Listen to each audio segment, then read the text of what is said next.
What's up, YouTube? This is 2 Raw 4 TV. Alright, so before I get into this video, I want to give a shout out to a couple of subscribers for showing love to the channel. Much respect to Melvin Singleton. We don't always agree on everything, but he's been a long-time subscriber to the channel. Much respect to him for the $30 donation via the Cash App. See, I love Melvin, man, because I know he kind of get annoyed by my Kobe fandom to a certain extent, and he might see me as a bit of a LeBron basher. That don't stop him from supporting the channel. See, this is what evolved human beings can do. We can disagree when it comes to sports, but still be jovial and still be cordial toward one another, and still respect one another. Sports is not that important. It's almost like sports is turned into politics. And that needs to stop. Also, I want to give a shout out to RM Jr. 1998 for the $25 donation via the Cash App. He says, for 2 Raw Nation. Much respect to him for showing love to the channel as well. So, I had to break this one down. This was a request from one of my subscribers. He wanted me to name the best rebounding forwards of the 70s, 80s, and the 90s. And I've already done that with the 70s. I did a video about the 70s, the 80s, and now this is the last installment, the 1990s. Alright? Now, as far as the best rebounding forwards of the 90s, this is who I came up with. Maybe there's some people who I'm overlooking, but these are the names that I came up with as far as the best rebounding forwards. Now, sometimes a few of these guys may have played the center position, but primarily they were known as power forwards at that time. So I came up with Dennis Rodman, Charles Oakley, Karl Malone, Kevin Willis, Charles Barkley, Derek Coleman, Horace Grant, Jason Williams, Sean Kemp, and Chris Webber. Alright? Now, as far as the best of these players, who I think were the best rebounders, or natural rebounders, if you want to put it like that, are the individuals that you see there. I think that they were the best natural rebounders. All right?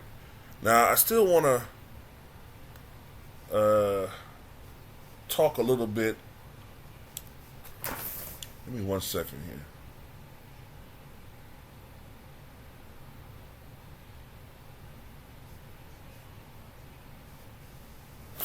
All right, so I still want to talk a little bit about each one of these guys, though, because you kind of have to break it down a little bit with some of these dudes. All right, so with Derek Coleman, he had so much potential.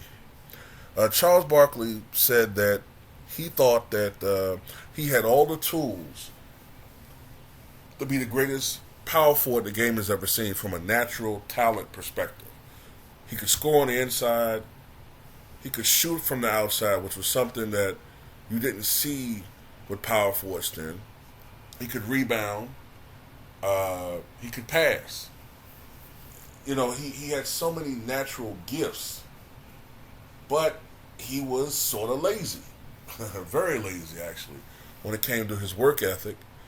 And Derek Coleman liked to eat, so he primarily lived off his talent until he got out of shape, and he started having injury problems. And when he came into the league, Derek Coleman was 6'10", 230, but hell, by 1995, 96, he started having weight issues. His level of play slipped, and he started becoming more of a role player, weighing about 265, 270. But from 1990 to 1998, Derek Coleman averaged 19.2 points, 10.4 rebounds, 3.1 assists, and that was very good considering that the offenses didn't run through power forwards, or for the most part back then. He shot 45% from the floor, 28% from three, 76% from the foul line. The 28% from three may not sound that impressive, but that was pretty decent for a power forward back then. All right, so just want to go through Derek Coleman.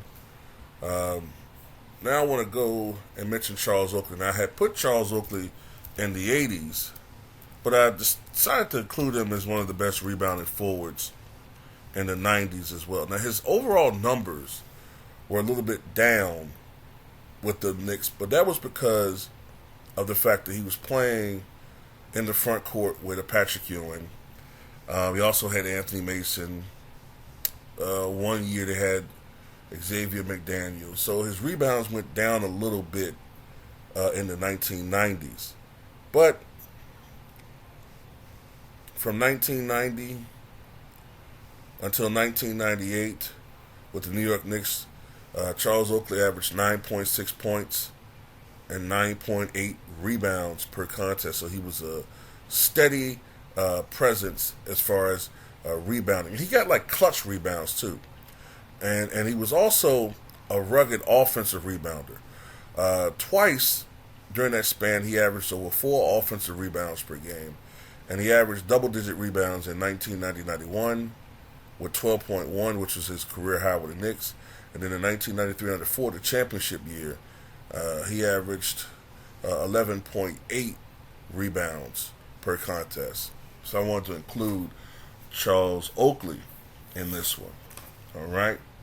So just doing some checking here. I want to go through Karl Malone. Now, Karl Malone was not what you would call an overwhelming rebounder. I think I mentioned that when I was talking about him in the 80s. He wasn't an overwhelming rebounder. Generally speaking, in most games he got between 9 to 13 rebounds. He was very solid and consistent. From 1986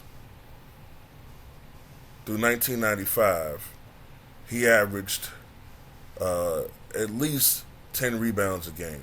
From 1990 to 1998, Karl Malone averaged 27 points a game, 10.8 rebounds, 3.8 assists, 1.4 steals, 53% shooting from the floor, 26% from three, but he didn't really take a lot of threes. He got to the foul line almost 10 times a game and was a 75% free throw shooter in those games. So he's one of the most dominant players in the NBA at that time. Just amazing dominance. As a matter of fact, well, you know what? I'm not going to do that because that's pretty much his prime right there. So I wanted to go through him as far as talking about him. And who else do I want to talk about?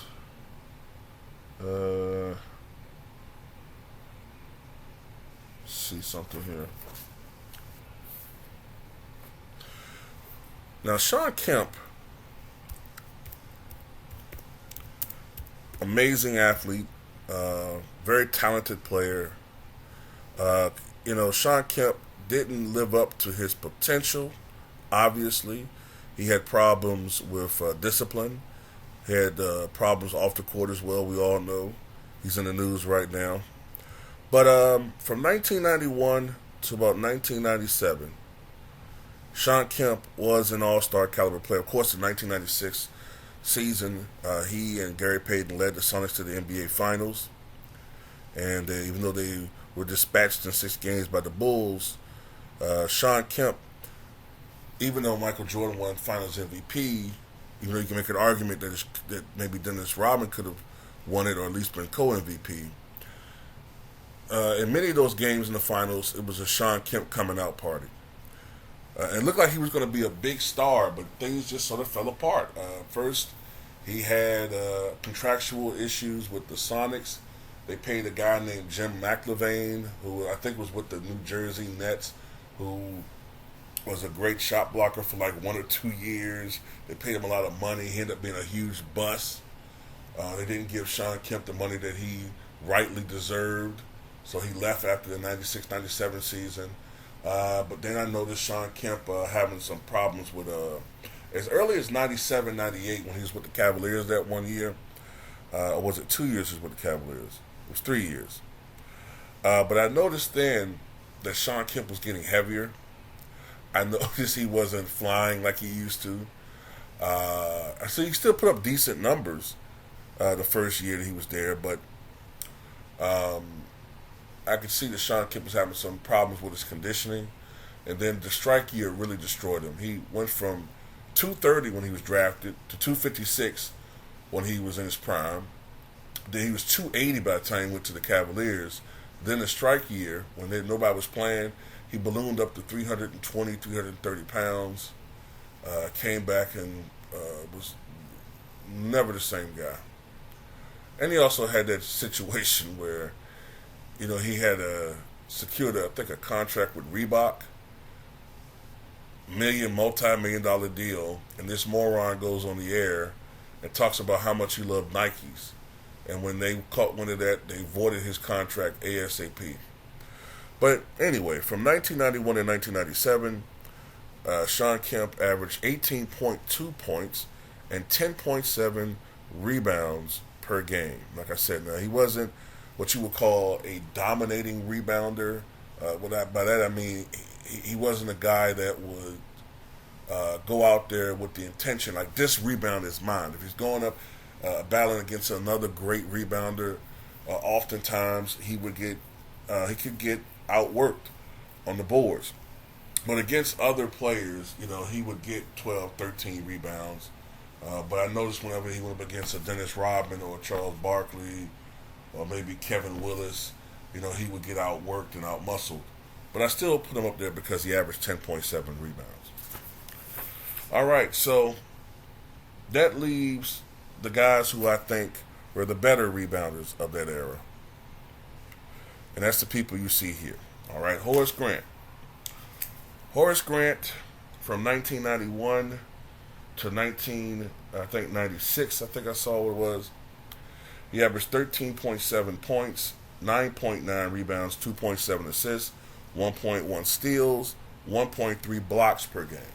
Now, the 9.9 rebounds may be the lowest average for all of these players, but we got to remember that some of those years he played with Shaquille O'Neal. During those time periods, Shaq would probably get between 10 to 12 rebounds a game himself, maybe 11 to 13. And with the Chicago Bulls, it wasn't so much that he was like putting up Dennis Rodman numbers. It's that he was a clutch rebounder. He got like the big rebounds in the fourth quarter. You know what I mean? Like, Horace Grant would get really... He would get rebounds and give the Bulls extra possessions that they really needed. It's just Dennis was even better at that. But what I remember about Horace Grant was he was a very undervalued player. And from what I recall, Horace was a really good offensive rebounder. Let me look at his numbers right quick. Yeah, he was a really good offensive rebounder. From 1988 to 1994, 13.4 points, 9.2 rebounds, but 3.7 offensive rebounds per game. So he really, was working in the post, battling for offensive rebounds, which are more valuable, giving your team extra possessions, and that's important down the stretch when you're going up against a team where everything is 50-50. You need as many things going your way for you to win a game. Horace Grant, of course, 3 NBA championships, 4 NBA finals during that time period. So Horace Grant, a great champion player. So I just wanted to mention him.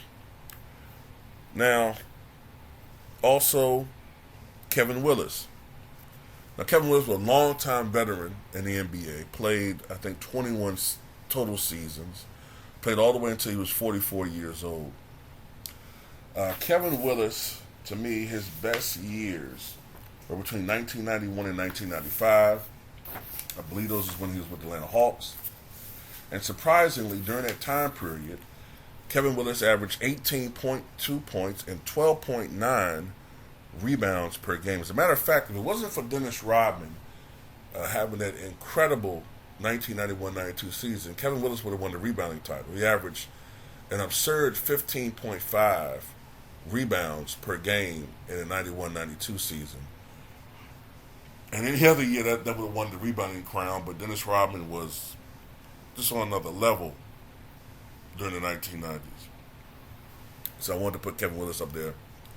Also wanted to shout out Charles Barkley. All right, Charles Barkley, out of these guys, probably second to Rodman in consistently being a dominant rebounder. Of course, in '87, he became the shortest rebounding champion ever. 10 years later, when he was 33 years old and broken down, his first year with the Houston Rockets, he averaged 13.5 rebounds per game. First game with the with the Houston Rockets, he had 33 rebounds. As a matter of fact, he out-rebounded the entire Phoenix Suns team 33-30 in that game. But anyway, between 1990 and 1999, Barkley averaged 22 points, 11.6 rebounds, 4.2 assists, and 1.5 steals per game, 11.6 rebounds. And Barkley would have big games, dominant games when it mattered for the most part. Not saying he didn't have any bad games, not saying there weren't games when he choked, but more often than not, when the team needed him in key closeout games, elimination games, Barkley was there. The only people I really recall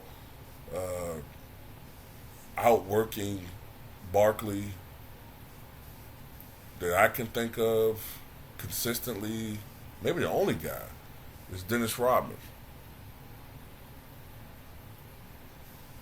Maybe I'm forgetting somebody, but Dennis Rodman. Now, this is a surprising name. I know this is going to be a surprising name, but I decided to include Chris Webber. Now, Chris Webber, he may not be, like, I know the number one skill set that people think of with Chris Webber is his passing. But surprisingly, Chris Webber was a pretty good damn rebounder. You got to remember, his first year with the Kings in 98-99, he led the NBA in rebounding that year. He won the rebounding title. Between 93 and 99, he averaged, and that was with the Warriors, the Bullets, who became the Wizards, and that first year with the Kings. During that time period, 20 points per game, 10 rebounds per game, 4 assists, 1.5 steals, 1.8 blocks. During the 98-99 season, he led the NBA in rebounding with 13 rebounds per game. All right? And also want to mention Jason Williams. Jason Williams, even though his career came to a crashing end, I think he was only 32, 31 at the time. He had suffered a badly broken leg in practice. And he was never the same player. I think it came at the beginning of the 98-99 season, or right before the season started. But he never really fully recovered from that. But between 1995 and 99, Jason Williams averaged 10.9 points and 12 rebounds per game. As a matter of fact, in the 97-98 season, he led the NBA in offensive rebounding. And he's one of the few people that I saw outwork, outmuscle, and out-rebound Dennis Rodman in games. I saw him do that a few times. During the 1997-98 season, he averaged 12.9 points, 13.6 rebounds, 6.8 offensive rebounds per game. Absolute workhorse. And also, Jason Williams was strong as an ox. Strong as an ox. Could bench press almost 500 pounds. The year before that, 96-97, although he only appeared in 41 games, that year 13.4 points, 13.5 rebounds, and almost 6 offensive rebounds. So, yeah. Now that I look, actually it was beginning of the 1999-2000 season when Jason Williams broke his leg, and I think it was a preseason game. Or was it practice? One of the two. It was either preseason game or practice. Last but not least, definitely not least, the best rebounding forward of the 90s and the best rebounding forward of all time and possibly the best rebounder that we've ever seen, period. Dennis Rodman. 7 consecutive rebounding titles. 1991-92, I believe he finished second. No, I take that back. 1991-92, he led the NBA in rebounding for the first time, 18.7 rebounds per game, which is a number that we hadn't seen since the 1970s. Wilt Chamberlain, Elvin Hayes, Wes Unseld, Dave Cowens, Bill Russell. We hadn't seen that type of rebounding prowess, since then. Next year he averaged 18.3 rebounds just to prove it wasn't a fluke. His 1,530 rebounds that he collected during the 91-92 season, I think, are the most rebounds in a season since Wilt Chamberlain retired. But between 1991 and 1998, the 7 years that Rodman led the league in rebounding, he averaged only 6.4 points per game, but a ridiculous 16.7 rebounds per game. 16.7. As a matter of fact, you know how Skip Bayless loves to talk about per 36 and all of that, right? He loves to talk about that when he's trying to diss Russell Westbrook.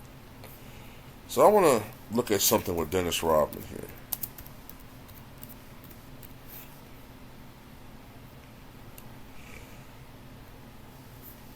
Let's look at Dennis Rodman's numbers. See if I can find it. If you push everything out to per 36 minutes. For his career, Dennis Rodman averaged 7.3 points and 13.1 rebounds per game. But when you put it to per 36 minutes, he's at 8.3 points and 14.9 rebounds per game. So what I'm wondering is, what happens if you push him out to, say, what Wilt Chamberlain averaged, which is 45 minutes a game? Let me see if I can calculate that.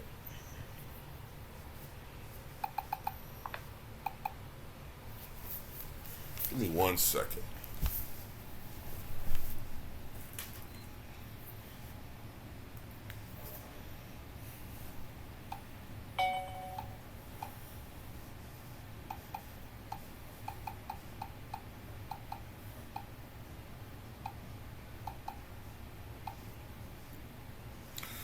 Yeah, well, that would be, let's see.